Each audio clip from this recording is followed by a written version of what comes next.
Let that coffee brew, let that L burn. Meditating on my past and the lessons learned. Wanna live life, wanna find me. Wanna rid the impressions of society. Let that coffee brew, let that L burn. Meditating on the past and the lessons learned. Just wanna live life, just wanna be me. Just wanna break these chains and become free.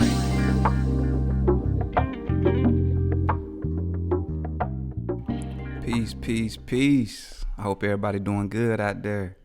Welcome to another episode of Talks with Myrt, where we discuss mental health, emotions, spirituality, and the everyday trials of being a human being. Talks inspired by my own personal experiences and conversations I used to have with my mama. And I am your host, Myrt son. And if you want to keep up with me, follow me. You can follow me at IG, Instagram, MYRTS_SON. You can follow me on Facebook under Myrt son as well. If you want to keep tabs of the podcast, find out, release updates, anything, you can follow Talks with Myrt on Instagram as well and Facebook. And, this is going to be one of my more lengthy episodes, I would say. It's talking about letting go. I was watching the movie Fences this week. I've seen it a few times. I'm a big fan of Denzel. Dude is amazing. Y'all know how he get down. Dude is amazing. But the movie Fences, it was like a perfect example of what can really happen to your life if you don't learn how to let go of certain things that's pulling at your spirit or that's bringing you down. And one of the number one things, like the line that caught my attention the most out of there that I'm gonna start with was when at the end of the movie, when the main character Denzel, Troy, when he passed, his wife had said he was so big that he filled up all the space in the room when he was around. And I was like, damn, because what I'm about to go through with you is like, you can see how he filled up so much space and how he made everybody around him uncomfortable because he was uncomfortable with himself. And like Troy, he was the main character. The movie take place like in the 50s or the 60s maybe. Could be a little earlier, could be a little later. I know it was old school, a lot of racism, a lot of not segregation, but black folks still being treated less than. But he was in there. He was like he might have been 50, maybe 60 in the movie. But he had a bunch of stuff in his past that he didn't work out. He never got clarity on. He just never took time to really sit down and deal with those things. He been running his whole life. He had dreams of playing in the major leagues. That didn't go as planned.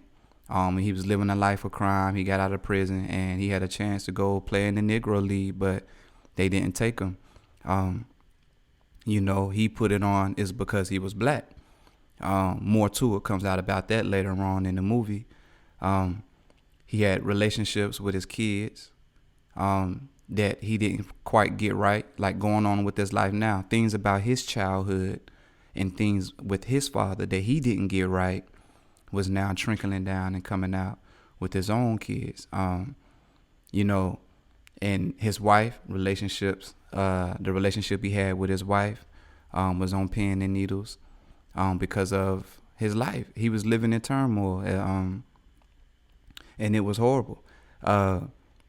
With his youngest son, his son wanted to play football in school and go live his dreams and pursue his dreams of being a football player. And he was bitter. Like Troy was he was miserable with his life. He was always making excuses. He was feeling guilty all the time.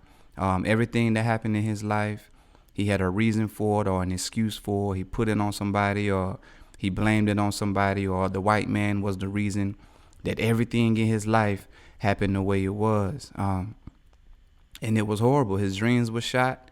His relationship with his pops was horrible. He had a bunch of stuff too. His oldest son that he had, he didn't raise him. He was absent from his life. So he felt a lot of resentment and a lot of pain and stuff about that. And that caused a horrible relationship with his oldest son as they got older. His dad, they got in this huge fight And he left his house when he was 14, Troy. So his father didn't want to see him be great and didn't want to see him live his dreams. So his son, his youngest son who wanted to play football, he didn't let him go live his dreams. He felt like he shouldn't do it or he couldn't do it because his dreams didn't work out.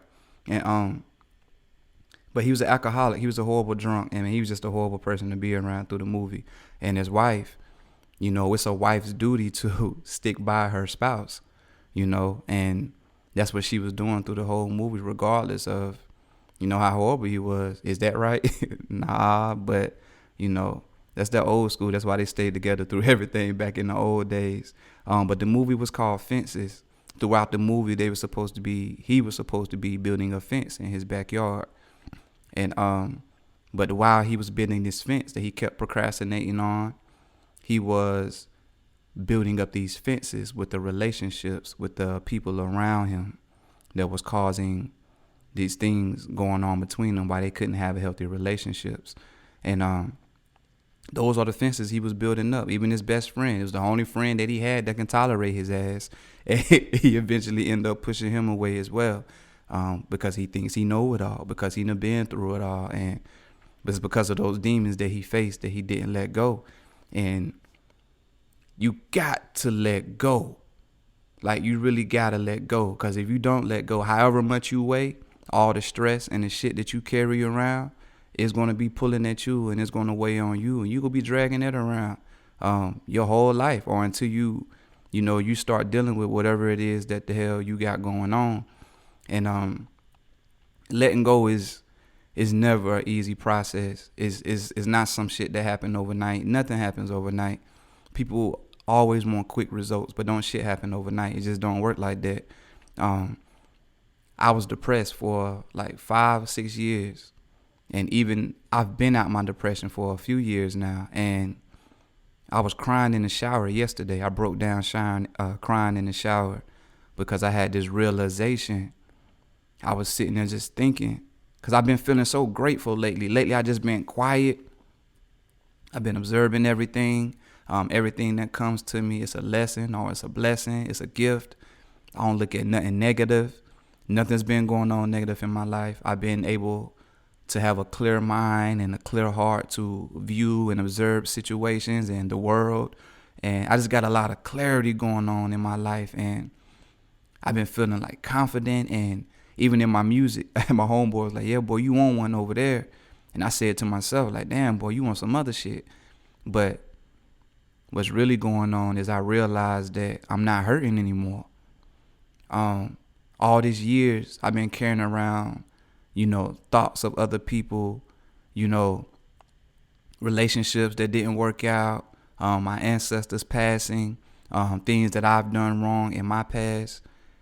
I finally let all that shit go. And I was crying in the shower because it's been so long since I had felt like light. I felt the weight lifted off of me. I haven't been thinking about anything negative, anything that deters my spirit from a higher place or deters it from anywhere that it want to be. So I just wanted to talk about letting go with y'all this week. Fences just really like opened up my mind. I think that was, to me, and my homeboy used to discuss.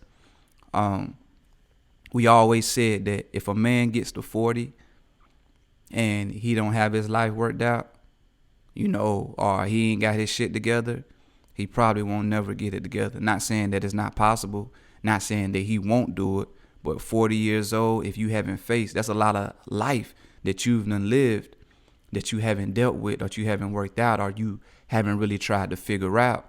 So when you get to 40, that shit is kind of hard because you are already stuck in your ways. You're resistant to change. You just don't want to do anything different. And that was Troy's problem. Troy was old school. He was stuck in his damn ways. Everything that happened to him, it just happened to him. He ran from it, and he ain't never deal with this shit. And it started coming out in all of the different places in his life. And so I just brought like little three quick. It ain't gonna be really quick, but 3 things or 3 key lessons that I can, I want to share on how I've learned to let shit go. And I pass it on to anybody who's listening and anybody that feel the need to, you know, just want to help people and inspire people. But I hope this help y'all. Oh, also, I forgot to say this in my intro. If y'all listen to me on Apple Podcasts, please like, view, reshare, share, comment. Let people know that you enjoy it. Let people know that you feeling the podcast. If I said anything that inspired you this whole time, I'm running my mouth. You know, spread the word. You know, I would really do appreciate that. We're also on Spotify and YouTube as well. But yes, I just want to break down these 3 key points with y'all. In order to let shit go, I told y'all it ain't no overnight thing. Number 1 is you got to face whatever it is that you're not letting go. If it's a person, if it's a conversation to be had, if it's something that has happened, something about yourself, you haven't done that you've done to yourself, or you haven't forgiven yourself about, like anything.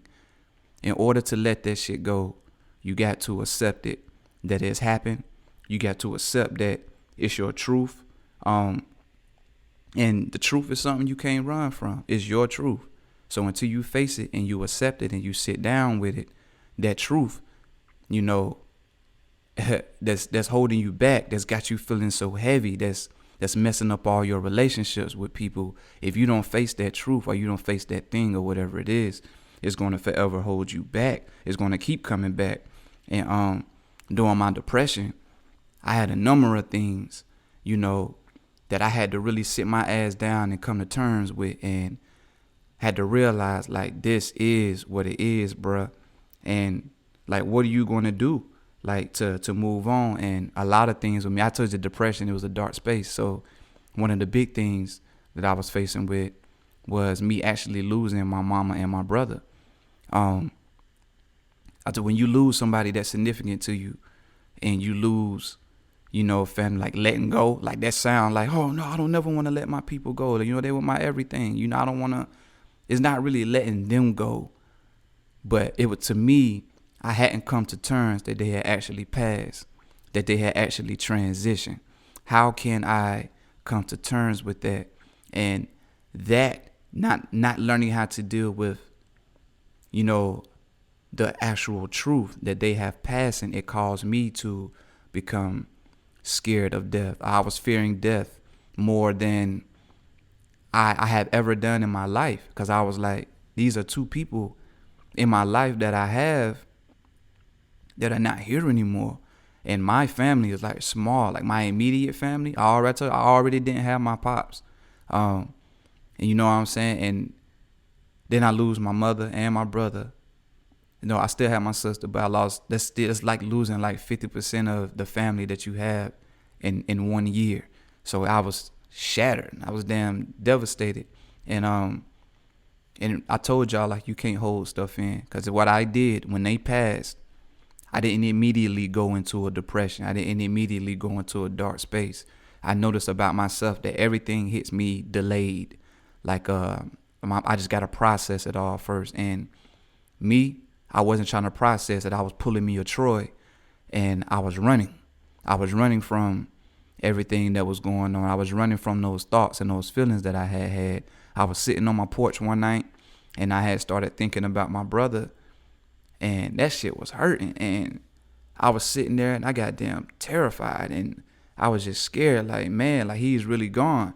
And I just really couldn't do it. And when I felt that little fear, I ran from it. I didn't want to sit down there and face it. It was like another year before the depression really kicked in, because I was going and going and going and going and going, trying to keep from feeling everything that I was feeling, that I kept it bottled up. And when it all came out, that's what threw me in a depression, because I couldn't hold it in any longer. I couldn't fight back any more tears. The depression and my mind and my spirit was like, dude, it's time for you to sit your ass down and face it, because like it just hit me out of nowhere. And but I had to come to terms with that my family was actually gone, and I had to do that in order to to move on, or in order to heal, or to lift the weight, would sit down. Like, my family has really transitioned, that has really passed. There's nothing I can do about that. And I really live by this, that if it's something going on in my life that I can control, I'm going to get to work. I'm going to work on it. I'm going to do whatever it is I can to try to correct it, because I don't like it. I don't like the feeling. I don't like what it's doing to my life. I don't like how it has me responding to the people around me. But if it's some shit that I actually cannot change, that I have no control over whatsoever, I am going to do everything in my power to simply let that shit go, because there's nothing you can do about it, and it's going to pull on you, like I said, and it's going to drag you down. And I didn't want to forever be walking around sad and depressed because I don't have my family, because I'm still living. I still have kids. I still have a family. I still have, passions that I have to go out here and conquer. And I can't do that if I'm a sad, depressed being. Ain't no light coming from that. And another thing that I was dealing with, the fear of death. And I had to come to terms with that. That's something that everybody is going to do. Everybody has a turn in it. So there's no reason for you to sit up here and live your life thinking about it and worried about it because, of these 2 point people that you just lost. Like I said, life still goes on for you. You're still breathing. You still have a way to go out here and make things happen. And once you in a depression, when you're in a depression and you're a dark space, you're fighting to get out of this dark space. So everything that's going on in your life and internally, you're trying to work out and you're trying to figure it out to see what's going on. And I started going through all of the shit that I realized that was holding me back during my depression. I realized that I had an issue with, like money. It wasn't enough. I was always out here grinding. When I went through that depression, I was homeless at one point, and I was out here really like asking my homeboys for money on a regular basis. I was paying child care. Once I paid child care, all I had enough for me to do was go buy a bottle of liquor, a sack of weed, and, put a little $20 of gas in my car. And I'm trying to figure out what the hell I'm going to do to next payday. And, I was having these bill collectors just call my line. We coming to pick your whip up. And I was living in my damn car at one point. So it was like, hey, you come to get my car? Like, shit. So I'm stressed and depressed. And that shit had started weighing on me more than, losing my ancestors. And I didn't like it. I hated it. And I was like, this ain't life. This ain't the way to go out here and live. Some more things that was going on in my life was women. I was juggling women. That shit was coming complicated. I had been doing that for years, and that shit had got tiring. It got tiring, and it was weighing on me because I was lying all the damn time. I had become a liar trying to keep up my situations. I noticed I was lying to the women about where I was, what I'm doing, and those lies started to trickle over and carry over to all the other different parts of my life. And I noticed that I had become a liar. And I was like, I hated that. And I'm giving you all these lists of things because that's going to lead up to step 2. Right now is we still in step 1. We facing our truths. We're admitting and accepting everything that's going on in our life. This is what it is. This is what's going on. So, so lying and the women, those to me was playing hand in hand to me because I realized that's where my lies were stemming from. Is because, I ain't control my second head, the one below. And until you control him, you're going to always be on the run. You're going to always be chasing. I tell my son that, my oldest son, I was like, you got to have control of both of your heads. Don't let the one below control what you got going on. Because when you do that, you're going to forever end up in a bad place or in a place where you're trying to figure out what the hell is going on, confused state. And that's a place you don't want to live. You don't want to be there. So lying and, controlling that part of myself, my fears and my desires. I was lying because of my fears and my desires, scared of getting caught, scared of getting caught up, and lying because I'm fiending for a conversation with these women and, sex. So that had me in the back. I hated that part about myself. Like, I felt filthy. I felt like, damn, dude, you been doing this for years. Like, you got to clean up your act. You got to get over this. You got to, You got to get better. So I felt bad about those parts of my life, and I had to keep moving, man. I had to grow from those things. So when I came to realization to, me having all these messed up things about myself, now that you know and you're aware of these things that's keeping you from being, a better person, you realize that these are some things that you can change. So now what's next? What's your next step? And step 2, I told y'all, like, this is a process. For me to come to terms with those things, this shit took months. And it took months, and I was sitting on my porch for hours every single night, like, when I was going through these things, just thinking about my life. And for me, I feel like in a month, those months, it took those months, just all that time I dedicated to myself, it still took months. And I say that to say that, if you're out here living and you're running from your fears and you're running for the truths that you need to accept, you're running from these things that you want to let go, these situationships or these people or things about yourself, things that you've done in the past that you ain't let go, people that have done to you, if you're distracted, you're never going to get around to those things. And they're going to forever keep pulling at you. You're going to hear me say that shit over and over and over, because that's exactly what Troy was. You know what I'm saying? And this next point that I'm getting to is you got to deal with it. You got to face it. You got to work it out. You know what I'm saying? You got to apologize. You got to forgive yourself. You got to start having conversations with yourself about, how are you going to go out here and correct and fix these things? And the perfect chance for Troy, he had a horrible relationship with his dad. He left his dad in his home when he was 14 years old. He was out here living on his own. And, his son ended up leaving home because of him, because of how bad of a person he was. He didn't know how to treat anybody. He was disrespectful. He was mean. He was feeling entitled. He felt like everybody owed him something because of all the shit that he been through that he didn't let go. So his opportunity to fix his problems and to deal with his problems, his chance to correct those things, could have been with, I put it like this. If he would have dealt with his problems and faced his problems the way he could have had a better relationship with his son. That's how I would have had to learn to do things. If I would have had a horrible relationship with my father, I'm going back and I'm not going to have the same type of relationship with my son. The way my father treated me, the type of conversations and the relationship that we had, if it was something that I didn't appreciate or that I didn't like, then I can't be that way with my kids. I got to correct it. That was his opportunity to fix that. And he missed it because he died before he was able to fix their relationship. And his son resented him. His son didn't even want to go to his damn funeral. You know what I'm saying? You don't want to be that guy because you're carrying around this sack of hurt or this sack of pain and these thoughts and these feelings and these emotions that you're carrying around. You don't want to be that person that's carrying this around. You don't want to be that bitter ass, miserable person that people can't stand. Every time somebody's around you, they feeling like they're walking on glass or eggshells because you could snap at any point. You don't want to be that. Another thing with his life, he didn't make the major leagues because he said it was the white man. The white man didn't want him to go to the next level, even if he was better than all of the pros that was on the team out there. Even if you are better than all of them, they didn't accept him because he was black.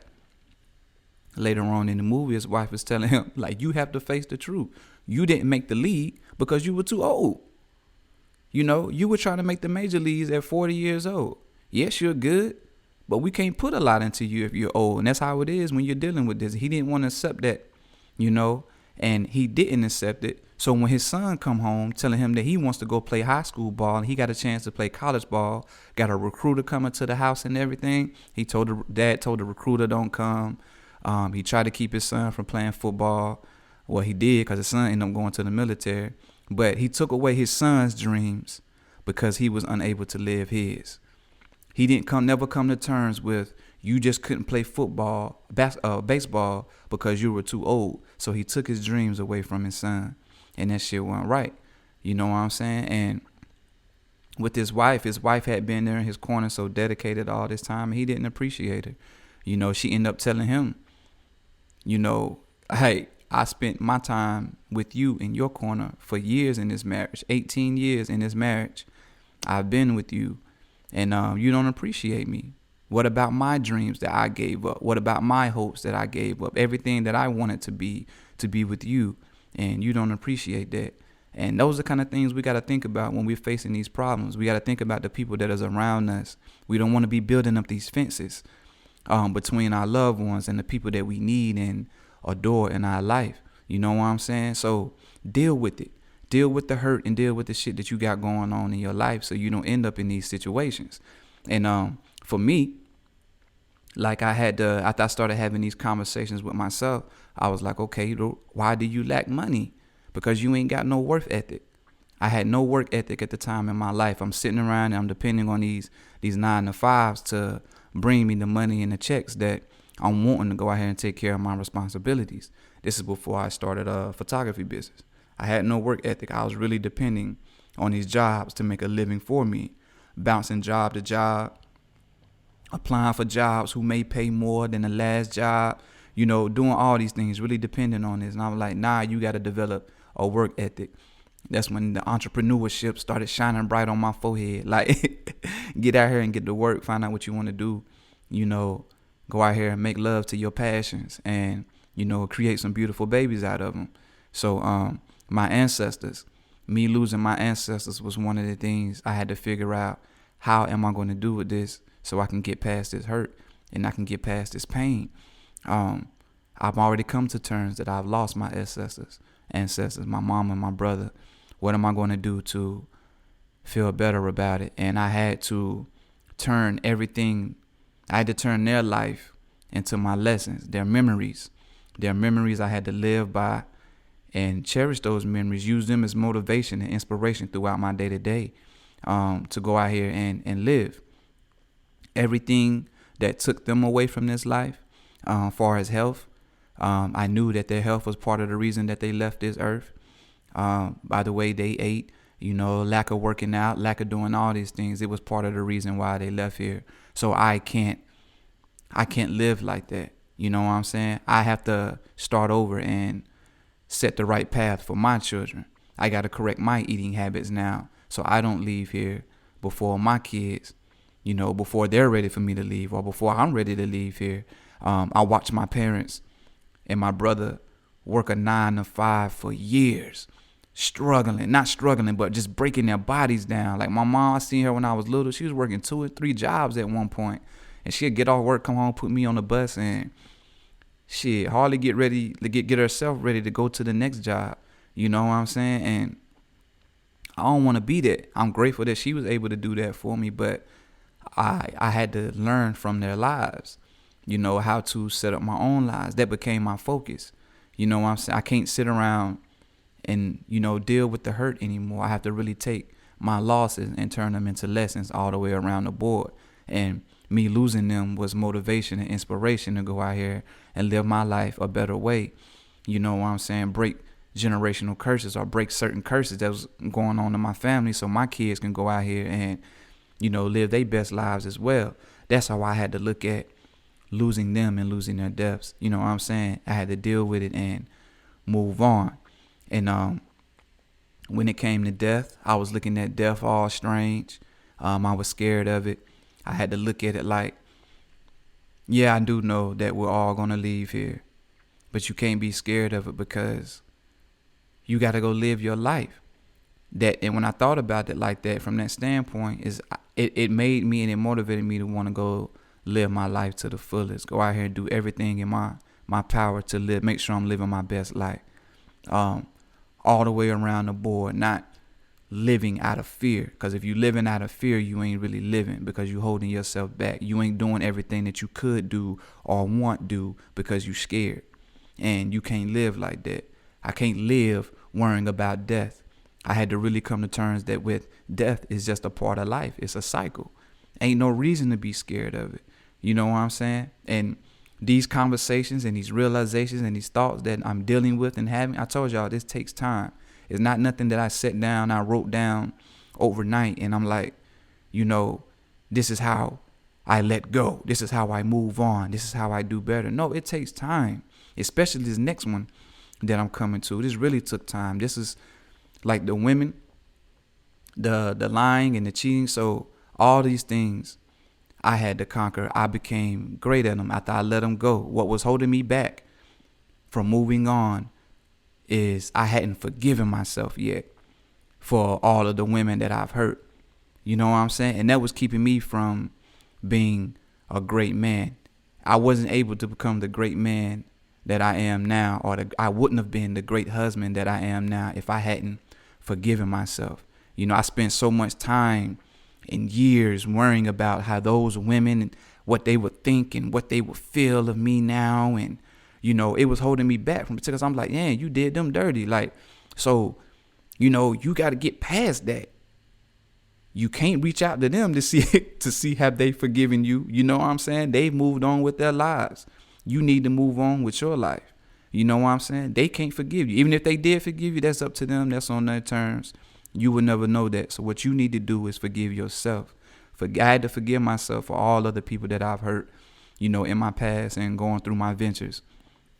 Once I was able to do that, you know what I'm saying, is I was able to love freely and to really see my worth and really be the man that I always dreamed of being. You know what I'm saying? Because I always wanted to be a dope husband. Like, I always wanted marriage. I just had to, like I said, become stronger than the head that's below. Come stronger than the conversations that were pulling me away from my relationships.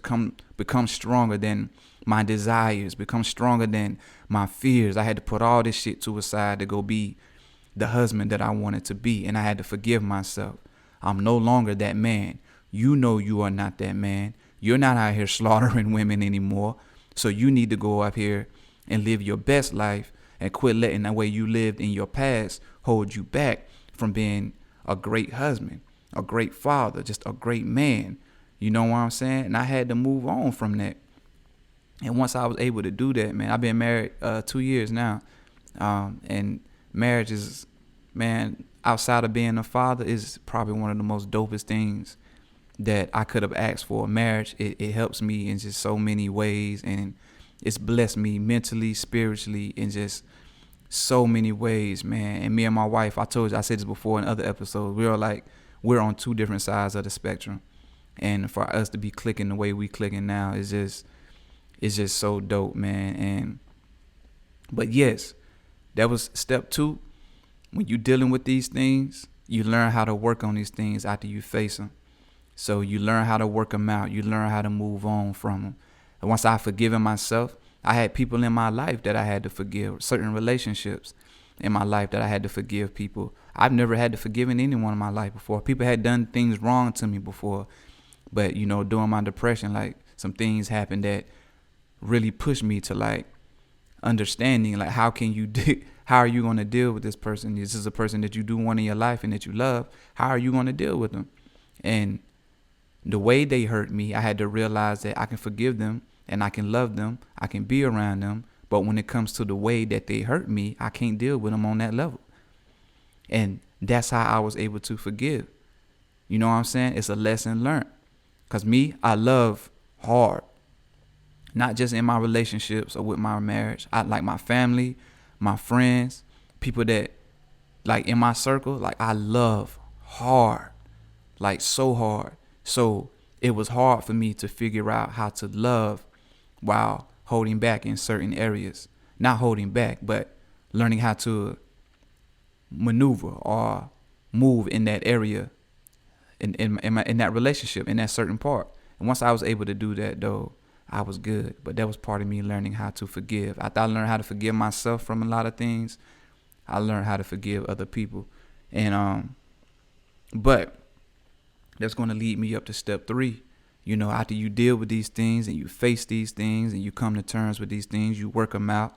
And once you get to a point where you're okay, you're fine, you're feeling good, you don't have this weight on you, you know what I'm saying? You got to let that shit go. That's the third and final step. You got to let it go. You can't let it continue to hold you back, hold you down, keep you from being your best self.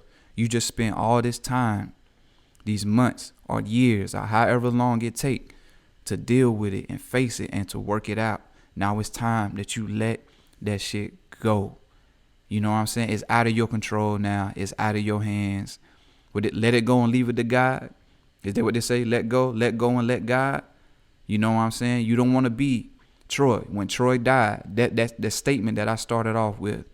He was so big that he filled up all the space when he was around. You don't want to be filling up your space, nobody else's space, or anything. You don't want to be the bag lady. You don't want to be the man that's carrying around all these things with you that you can't enjoy life. People can't enjoy you. You can't enjoy them because you're worrying about everything that has held you back and everything that has happened to you in your past. You know what I'm saying? All you can do is tackle it, work on it, and let that shit go. I had done everything in my power to work on how I feel about death, my finances, relationships, my love life, me losing my ancestors, death, all of that. I have done everything that I could in my power, and I had to let that shit go. And I told you I cried yesterday because, damn, I felt free. It was the first time in so many years that I was able to just let go and feel free. I just hadn't been hurt in so long. I hadn't been feeling any hurt, any discomfort in my spirit or my mind, any bad energy, anything that had been going on. I hadn't been feeling it, and I just feel so light. And I've been moving like a damn robot, like a machine lately, like feeling light. I'm in the moment of everything that happens, and every moment that I realize I'm in it, like I'm going full throttle, and it's been feeling good. But it's been years since I've been able to feel the way I feel now, and I was just so grateful, and because I feel like I've mastered the art of letting go. And I'm not saying that these thoughts or these feelings won't never resurface. They won't never come back. But when they do, like, I'm going to be in top-notch shape to take care of them and to deal with them when they do come. You know what I'm saying? Because I've been there before. I know how to deal with them now. I'm now my higher self. So these lower situations are not going to pull me down. They're not going to pull at me. You got to let that shit go. I've been doing the same thing with the media lately. Because now that I've been more free, I'm not so tapped into these dark places. I'm more focused on everything that's going on. But I come up for air every now and then because I feel okay to do so. Because when you're going through these dark places and you're really working on yourself, you ain't coming up for air. You're constantly in these dark places and your depression being drugged down, or you're so deep in the media and the news that you ain't focused on yourself. It's either one extreme or the other. But I hadn't figured out how to balance yet. But now I can, come up for air a little bit to not enjoy, but to see what's going on around me. And I still see the world is in chaos. And shit made me want to go right back into my little dungeon. But you know what I'm saying? Because things are crazy. But, I've been able to come up for air, and the way the world is, and I can feel all of it now, but it don't faze me anymore. But the art of letting go. Let go. My message to anybody out there that, if there's anybody that you need to forgive, if there's a certain conversation to be had, if there's some forgiving that you need to do with yourself, if there's some things about yourself that you need to let go, let it all go, because it ain't worth it. And you can't live your best life if you carrying around luggage, if you carrying around baggage, if you carrying around things that you haven't faced in your past. Those shit is going to keep coming back. So go ahead and deal with it face on. Knock it out. Conquer it. Be your better self. Don't be the man don't be a Troy walking around here taking up everybody's space, being a cancer to everybody that's around you, a cancer to the relationships that's around you. You know what I'm saying? Be your better self. Be your greater self. And that's going to be my time, y'all. I appreciate everybody that do support the podcast. Thank y'all so much. Again, if you're listening to me on Apple, definitely leave a review. Apple Podcasts, leave a review, leave a comment. Let me know you love me. Hit the IG. Y'all can even hit my email too, talkswithmyrt@gmail.com. If you got any suggestions for shows or anything, I'm willing to talk about it all. But I love y'all. Appreciate everybody that listening. Any change that you want to see in this life, It begins with self. Believe in self. Be patient with yourself. And watch self blossom. It's your boy Myrt, son. And until next time, peace. Let that coffee brew, let that L burn. Meditating on my past and the lessons learned. Wanna live life, wanna find me. Wanna rid the impressions of society. Let that coffee brew, let that L burn. Meditating on the past and the lessons learned. Just wanna live life, just wanna be me. Just wanna break these chains and become free.